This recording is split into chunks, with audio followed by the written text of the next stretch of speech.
Budget की बहुत बड़ी खूबियां हैं जी। राजस्थान की पूर्ववर्ती सरकार अशोक गहलोत जी की राजस्थान में शानदार काम कर रही थी।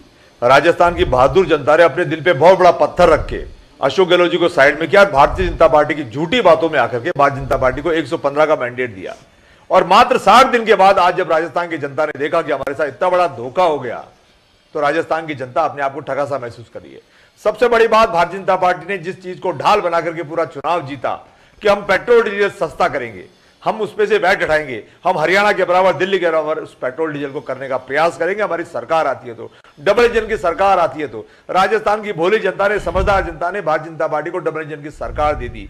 आज जब ये छोटा सा 4 महीने का अनुदान आया, आज ये बजट जो इन्होंने पेश किया, हमारी जो 20 साल के बाद पहली वित्त मंत्री हैं, जो मुख्यमंत्री के अलावा पहली महिला मुख्यमंत्री हैं, उन्होंने जब वित्त मंत्री के रूप में आज बजट पेश किया, राजस्थान की जनता अपने आप को ठगा सा महसूस कर रही है कि पेट्रोल डीजल जैसी मार बार बार पड़ती आ रही है और बार बार मोदी जी नारे लगा रहे थे। पूरा मंत्रिमंडल, पूरे भारतीय जनता पार्टी के नेता राजस्थान में डेरे डाल डाल करके पेपर लीक, भ्रष्टाचार, पेट्रोल डीजल, महंगाई के मार, अब नहीं सहेंगे महंगाई के मार, अब की बार मोदी सरकार, ये तमाम नारे लगा लगा के ये लोग सत्ता में आ गए।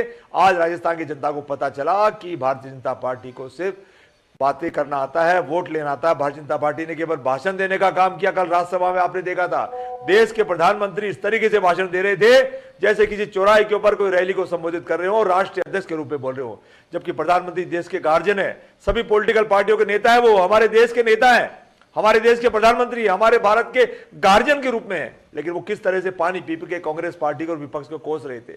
तो देश किस तरफ जा रहा है, राजस्थान के पूर्व मुख्यमंत्री अशोक गहलोत जी कह चुके हैं, बार बार वो चिंता व्यक्त करते हैं कि देश किस दिशा में जा रहा है, इस बात के सोचने की आवश्यकता है। तो बजट कैसा निकला आपने देखा है। 70,000 नौकरियां देने की बात कही है इन्होंने, 2 लाख से ऊपर तो नौकरियां हम खुद ही दे चुके थे। हमने हमारे घोषणा पत्र में 4 लाख नौकरी देने की बात की थी।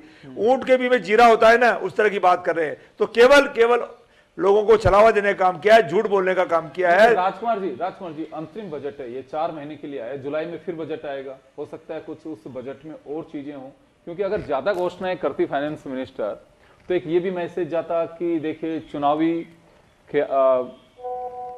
चुनावी भाषण है और चुनाव को देखते ही ये घोषणाएं कर रहे हैं, पूरी नहीं हो पाएंगी।